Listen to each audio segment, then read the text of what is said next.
Welcome po to Steals and Deals Tracker PH. In this video po, papakita ko naman sa inyo yung mga repossessed motorcycles po sa Robinsons Bank. Disclaimer lang po, hindi po ako masyadong marunong sa mga motor, pero since marami po ang nag-request na maghanap po tayo ng mga repossessed na mga motor, so ginawa po natin ito ng video. Bale, if you're interested to get a motorcycle from the list po, bali i-click nyo lang po yung inquire now dun sa website nila, then meron pong form na lalabas, and then fill out nyo lang po, then submit sa kanila para ma-process po nila yung inquiry nyo. Bali, nakikita nyo rin po yung website dyan sa taas, robinsonsbank.com.ph po. Bali, madami namin na rin pong Robinsons Bank sa Philippines, so check nyo lang po yung mga locations nila.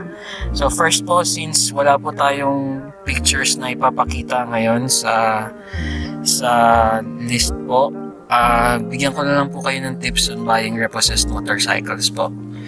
So buying repossessed motorcycles requires a lot of patience. There are plenty of things you need to check, but the most important is the condition of the engine po. So it won't matter if you got it at the lowest, low price, if the motorcycle conks cut mid-ride while you're on a highway. So importante pa rin po na okay po yung makina. But syempre, not everyone is knowledgeable about motorcycles, so check po natin itong mga tips na to para hindi po natin makalimutan pag bumili na po tayo. Bring a friend. So if possible, bring a friend who knows about motorcycles. Pwede din po kayong magdala ng mekaniko kung meron po kayong kakilala. So at least sila po, they can look and tell kung okay ba yung condition ng motorcycle, and check na rin kung okay yung investment na bilhin po sila. Tapos pwede din po nilang ma-recommend sa inyo kung ano yung mga best brands na pwede nyo pong kunin. Then second po, look at the lights, tires and brakes. So since yung lights, tires and brakes, ito yung mabilis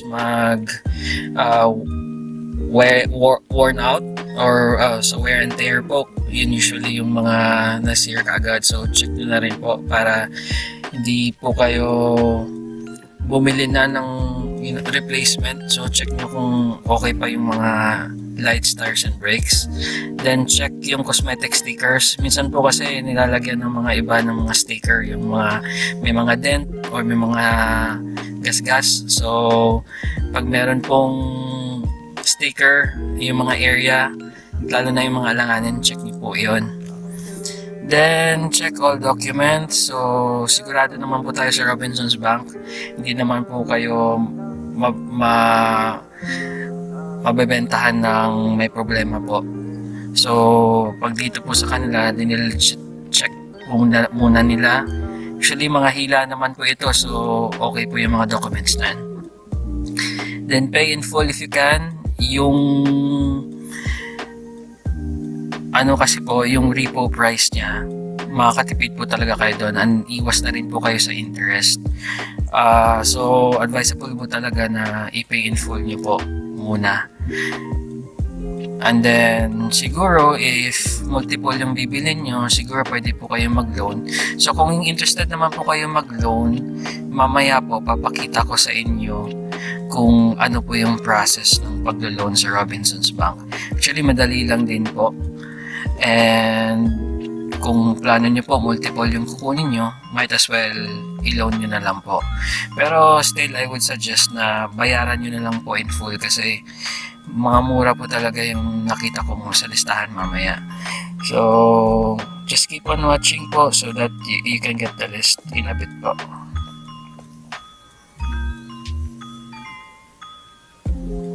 And then eto po yung contact information ng Robinsons Bank. So meron pong phone number, meron pong email, meron din po silang toll free, lalo na po pag OFW kayo or nasa labas kayo ng Philippines. Pwede niyo po i-check yung Facebook, yung LinkedIn, Instagram, and then Twitter po. Then sa right hand side naman po, nandun po yung map.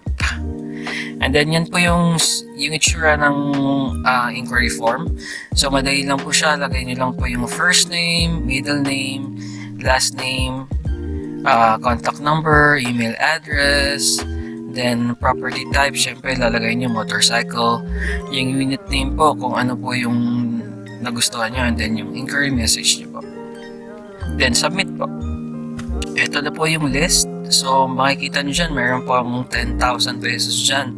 So, check nyo na lang po yung list. Then, pag mabilis po, paki-freeze na lang po. Okay po?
Since wala po tayong actual pictures na ipapakita, ito lang po, nag-grab po ako ng mga pictures sa internet para makita nyo po kung ano yung mga mostly available po sa list na nakita nyo just now.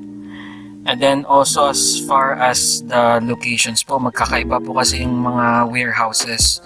So check nyo na lang po sa inquiry kasi sa customer service nila, may instruct po nila kayo kung paano nyo po ma-view yung units at saka kung okay na po kayo kung paano po yung process na makukuha nyo po yung unit at mabayaran nyo na po.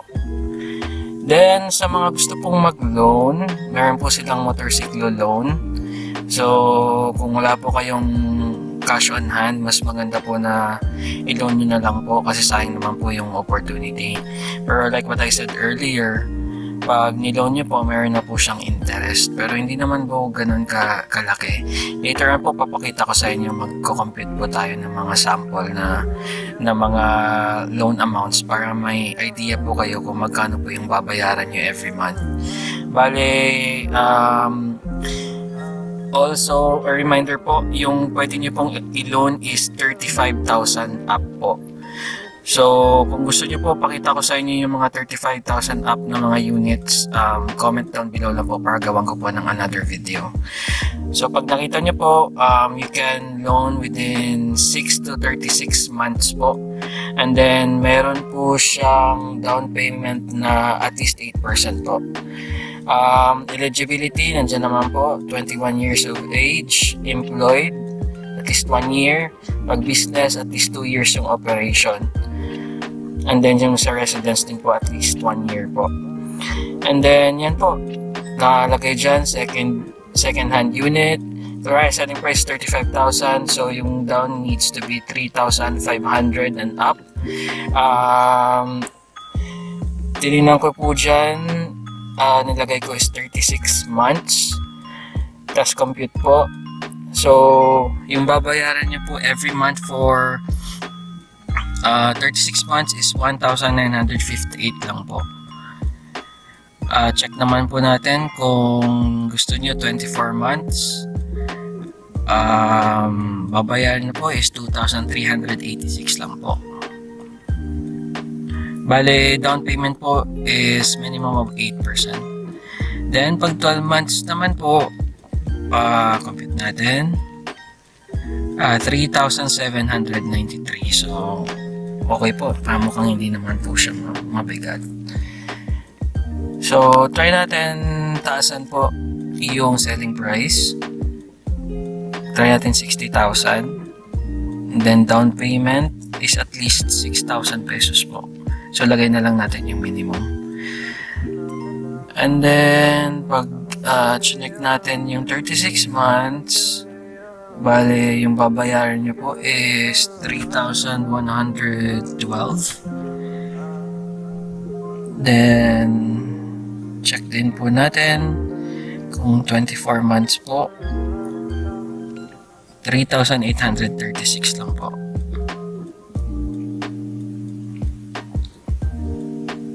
Then, for 12 months, 6,186 for 1 year po yan. So, hindi na rin siguro ganun kamahal po. So, check na lang din po. Again, contact information, pa-flash ko lang po sa screen. If you have any questions po, just comment down below and I will help you the best way I can po. thank you so much po sa time nyo.